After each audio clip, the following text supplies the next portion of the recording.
예수님은 비유가 아니면 설교를 아니하셨다 했습니다. 우리는 지난주에 이 욕심 많은 원숭이가 움켜쥐고 있는 과일만 내놓으면 충분히 도망가고 붙잡히지 않는데, 이 과일을 쥐고 있는 게 아니라 욕심을 쥐고 있다가 붙잡힌다는 이런 우리가 예화를 들었습니다. 그리고 말하는 앵무새에 대해서도 들었는데, 우리는 이렇게 앵무새가 간혹 말을 하는 경우가 산천 이 하지에 가끔씩 세상에 이런 일이 있어도 하나님이 인간에게만 말할 수 있는 은혜를 주셨다, 이 말씀을 우리가 들었는데, 누가복음 13장 1절에서 4절에 보시면 예수님은 설교하실 때 당시 시대의 사건이나 사고에 대해서도 언급을 하십니다. 갈릴리의 학살 사건과 예루살렘 망대가 무너져서 그 붕괴 사건으로 18명이 압사한 사건을 말씀을 하십니다. 오늘 이 시간에 저는 지상에서 가장 슬픈 사연 중에 하나를 소개하고 싶습니다. 지난 며칠 동안에 여러분은 혹시 요르단 조종사를 화형시키는 IS 동영상을 보신 분이 있으신지요? 온 세상 산지사방을 떠들썩하게 하고 이 슬픈 영상 때문에 특별히 호기심 많은 청소년들이 너나 없이 돌려보면서 이 인명 경시 풍조가 번질까?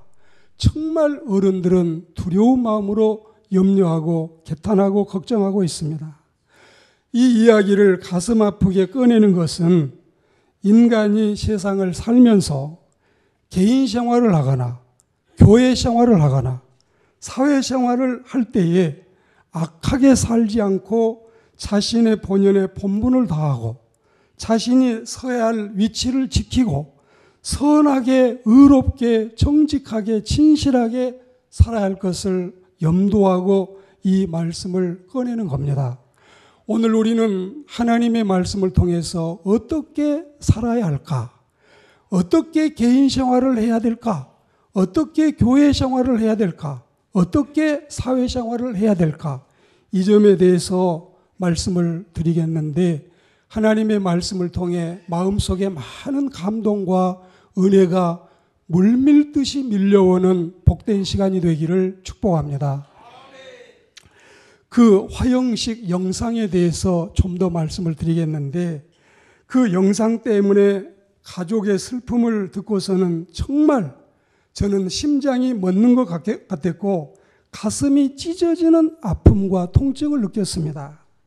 여기저기서 무심코 날아온 영상, 제 핸드폰에도 아마 7, 8개 영상이 날아왔었는데 단순히 이걸 한번 보는 것만으로도 너무 큰 죄책감을 느끼게 됐습니다.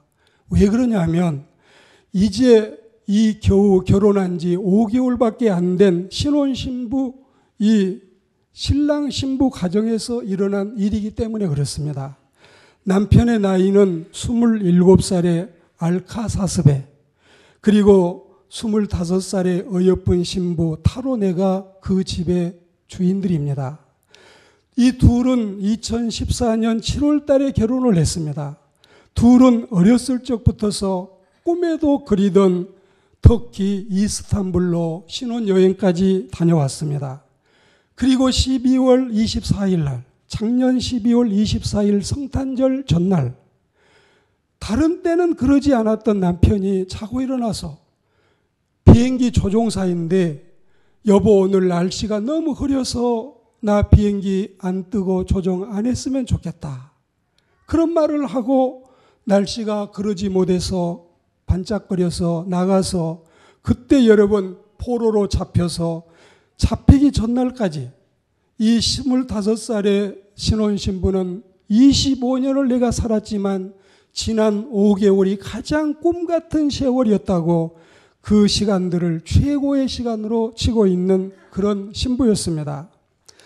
이 가정에서는 태어날 아이의 이름을 지어놓고 남편은 남자아이가 나면 이 이름을 쓰자, 신부는 여자아이가 나이면 이 이름을 쓰자고 이름을 지어놓고 그리고 이 아이의 태어나기를 기다리고 있었습니다.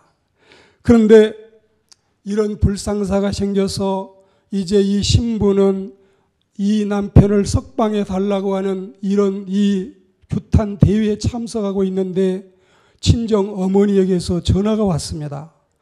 어머니는 전화를 걸어놓고 울먹거리기만 하면서 말을 꺼내지 못하는 겁니다.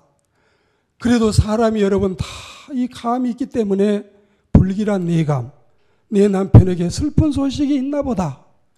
그리고 이제 여러분 더 이상 전화를 하지 못하고 끊고 자기 핸드폰에 페이스북을 열어보니 수많은 사람이 자기 남편의 죽음을 애도하는 이런 사연을 댓글로 달아놓은 것입니다.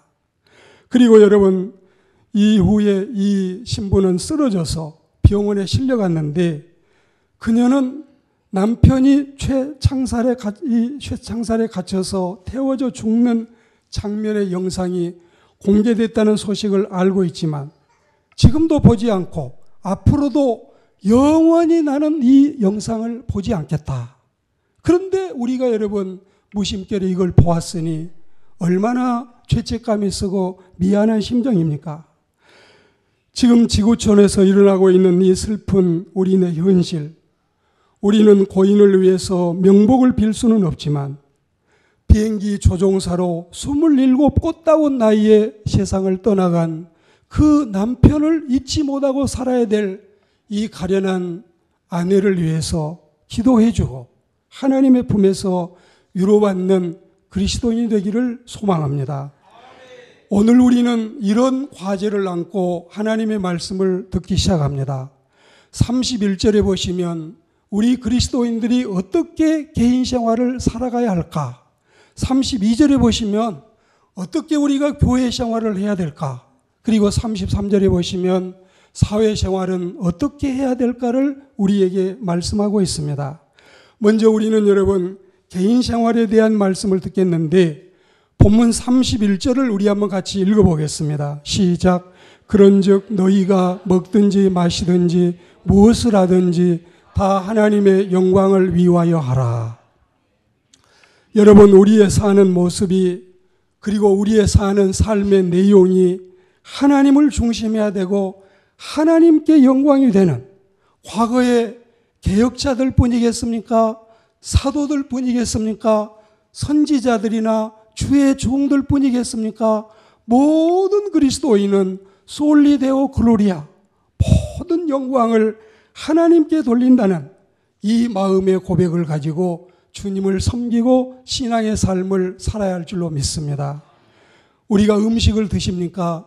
혹시 여러분이 뭘 마시십니까? 그리고 우리가 무슨 일을 하십니까?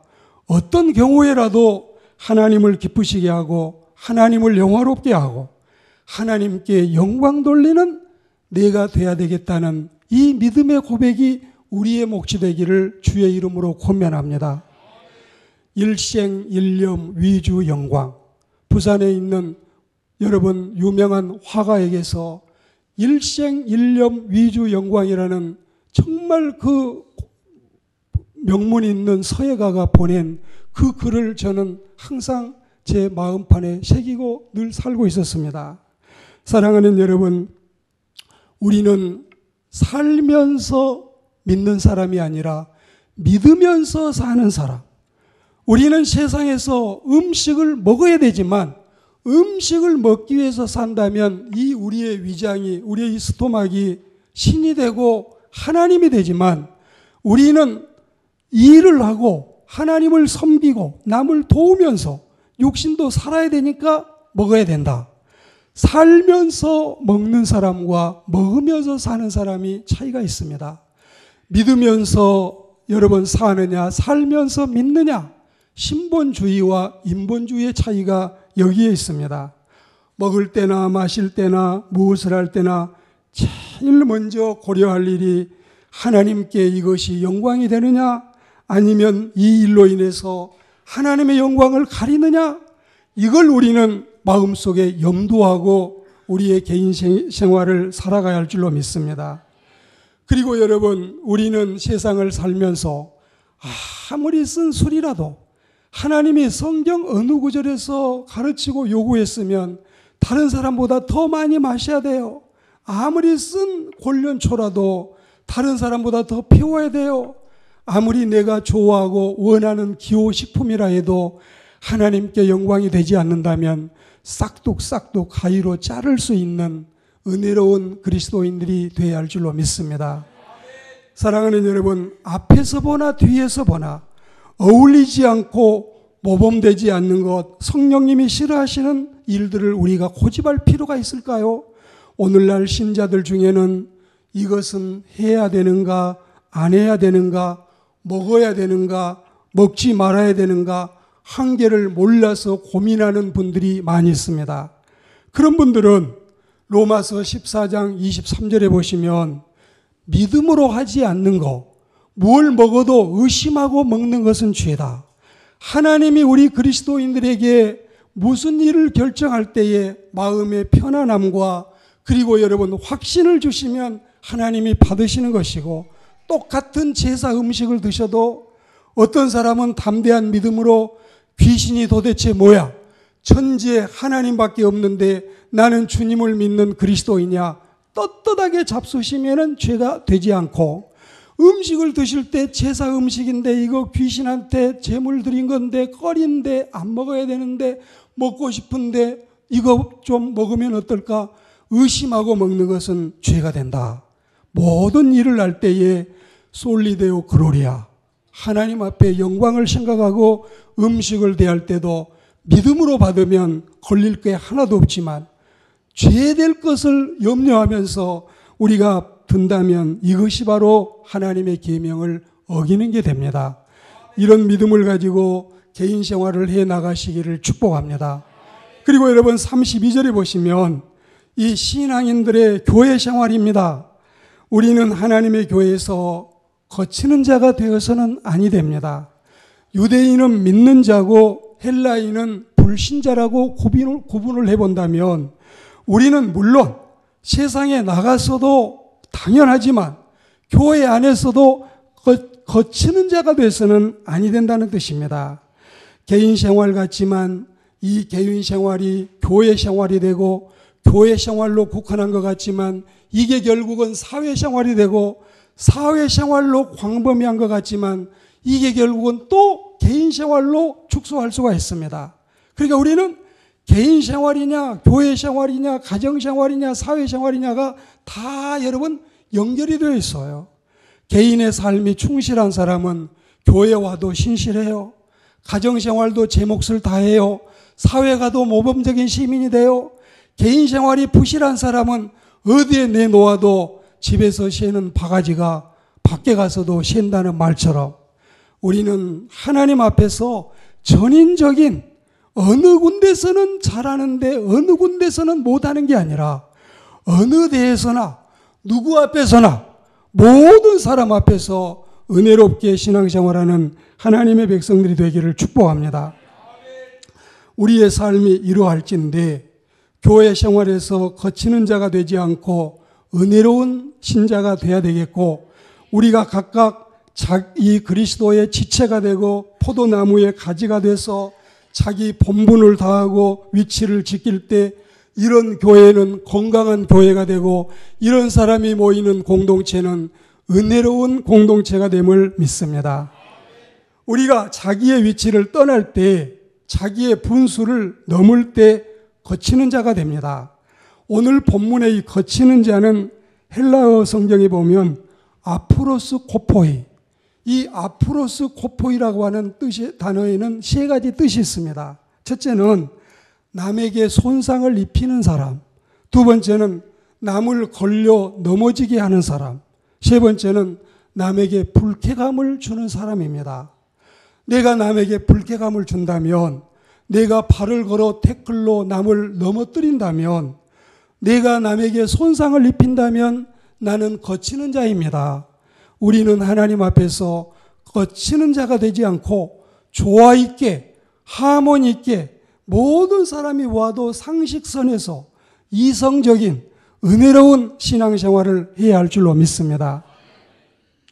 우리가 여러분 읽기는 31절부터 읽었지만 23절 말씀해 보시면 모든 것이 가하나 모든 것이 유익한 것이 아니요 모든 것이 덕을 세우는 것이 아니다. 나는 모든 것을 더 잘 믿는다고 하는 표현이 오히려 남에게는 거치는 게 될 수가 있어요. 다른 사람이 은혜 받는데 방해 요소가 될 수 있어요. 이런 것도 우리는 지혜롭게 감당하시기를 축복합니다. 24절에 보시면 누구든지 자기의 유익을 구하지 말고 남의 유익을 구하라고 말씀했습니다. 저 사람이, 자, 보십시오. 저 사람이 내 요구를 들어주고 저 사람이 이렇게 해주면 내게 유익이 되겠는데 저 사람이 내 요구를 들어주지 않는다. 저 사람이 이렇게 해주지 않는다. 그러므로 나에게는 유익이 안 생긴다. 이게 어느 경우에든지 물질이거나 또 내 삶의 뭐 여러 가지 마찬가지입니다. 그리고 나는 팍팍 시험에 들어야지. 나는 토라져야지. 나는 삐져야지. 만나도 말도 안 해야지. 인사해도 인사도 안 받아야지. 이렇게 하면 여러분 타인에게 유익을 주는 게 아닙니다. 우리 그리스도인들은 진짜 성숙한 신앙인의 모습은 언제나 이런 것들을 고쳐서 내 자신을 생각하는 게 아니라 상대방을 생각하고 배려하는, 그래서 말 한마디를 해도 눈 한 번을 여러분이 뜨고 상대방을 바라보아도 모든 여러분의 삶 속에서 내가 좀 손해봐도 저 사람을 유익하게 해야지, 이런 믿음을 가지고 신앙생활하는 저와 여러분들이 되기를 축복합니다. 신앙생활이 왜 힘들까요? 다른 사람의 이목 때문에. 이자는 귀자고 눈자는 여러분 귀가 이자고 눈은 목입니다. 이 다른 사람의 눈이 있고 다른 사람의 귀가 있어서 우리가 그런 사람의 이목을 생각하고 체면을 생각하고 또 형편을 생각하다 보면 우리는 배려하는 마음. 사도 바울이 고백하기를 나는 고기를 얼마든지 자유롭게 잘 먹을 수 있다. 그렇지만 내가 이 먹는 일로 인해서 믿음이 약한 형제가 실족한다면 나는 영원히 먹지 않겠다. 이게 다 덕입니다. 이게 다 은혜로운 삶입니다. 내 양심이 아니라 형제의 약한 양심, 자매의 약한 양심 때문에 이런 은혜로운 건덕의 신앙이 있다는 사실을 믿습니다. 사랑하는 주님의 교회에 불쾌감을 주어서는 안 되고 그리스도의 몸된 교회에 손상을 입혀서는 안 되고 형제와 자매가 나 때문에 실족해져서는 안 된다는 사실을 교회 생활을 통해서 배우게 되기를 축복합니다. 고린도후서 2장 15절에 보시면 우리는 그리스도의 향기라 고약한 냄새를 풍기지 아니하고 향기를 날리는 우리가 되어야 되겠고, 사도행전 20장 9절에 보시면 자기 몫을 지키지 못한 유두고라고 하는 청년이 있었죠. 이 청년이 말이죠, 이 하나님의 종이 아마 그 예배 시간이 그 내일 스케줄이 있어서 그랬는지 설교가 좀 길어지고 있으니까 하필이면 창문에 걸터 앉았다가 떨어져서 죽었어요. 정말 부흥일로에 있는 교회에 하나님의 기적으로 이 청년을 살려냈으니 망정이지, 이 청년 죽어가지고 장례 치렀으면 전도의 문이 얼마나 막혔겠습니까? 여러분, 사도행전 5장의 이와 다른 경우에 11절에 보시면 아나니아와 삽비라 사건이 나오는데 이 부흥일로에 있는 하나님의 교회가 이 부부의 사건 때문에 얼마나 여러분 전도의 문이 막히고 지장이 되겠습니까? 여호수아서 7장 1절에서 26절 사이에 보면 아간이라고 하는 사람이 나오지요. 승승장구하던, 정말 적이면 적 다 쳐부시고 약속의 땅을 향해서 끝없이 전진하고 매진하던 하나님의 선민들이 아간이라는 한 사람 사건 때문에 전쟁에 실패하고 수많은 사상자가 나고, 여러분 우리는 이런 일들을 생각하며 하나님 앞에서 우리가 은혜스러운 공동체 생활, 은혜스러운 교회 생활의 신자들이 되기를 축복합니다. 그리고 여러분, 세 번째로 오늘 본문 33절은 신자들의 대사회관을 역설하고 있습니다. 사회란 모든 종류의 사람이 모이는 곳이고 많은 사람의 집합체입니다. 하나님은 신자들에게 이런 사회 속에서 남에게 기쁨을 주고 유익을 주는 생활을 하라고 말씀하고 있습니다. 신앙이란 여러분 보십시오. 신앙이란 모름지기 수직관계와 수평관계가 조화를 이루어서 하나님과 나 사이에, 형제와 자매와 이웃과 나 사이에 이게 조화가 돼야 여러분 십자가 크로스가 되는 것입니다. 십자가는 어찌 보면은 이 지상에 가지고 있는 심벌 마크나 상징 중에서 가장 은혜스럽고, 더구나 우리 주님이 그 나무에 매달려 죽으신 이후에 십자가 같이 여러분 아름다운 이 마크가 또 어디에 있겠습니까? 우리 십자가를 생각하면서 여러분이 주님을 사랑합니까? 형제도 사랑하시기를 축복합니다. 여러분이 주님을 즐겁게 합니까? 하나님의 백성들에게도 유익을 주는 신자들이 되기를 축복합니다. 오늘 제가 이 말씀을 드리면서 로마서 14장 18절, 저는 성경 좋아하는 구절이 많이 있지만 이 기독교의 진수를 보여주는, 신앙생활의 이 핵심을 보여주는 말씀이 로마서 14장 18절에 있다고 생각을 합니다. 우리 한번 받아해 봅시다. 이로써 그리스도를 섬기는 자는 하나님을 기쁘시게 하며 사람에게도 칭찬을 받느니라. 할렐루야. 신앙생활은 여러분 하나님 앞에만 잘하는 게 아니라 바른 신앙을 가지면 사람에게도 칭찬을 받는 것입니다. 우리는 여러분 이것이 얼마나 중요한 일인가. 하나님을 잘 못 믿으니까 여러분 문제가 생기지. 바로 믿으면 안 믿는 사람도 다 여러분 상식 있고, 그리고 지식 있고, 이목 있고, 그 사람들도 경우가 있어요. 저 사람은 신자 맞다. 저 사람은 날라리다. 저 사람은 땡초다. 다 알아요. 여러분이 고향에 향후의 모임을 가거나 동창회 모임 가서 마셔. 아무 일 없어. 그리고 같이 마시면 아이고 믿는 자인 줄 알았더니 가짜네 가짜. 이건 폴리에스테리야 나일론이야.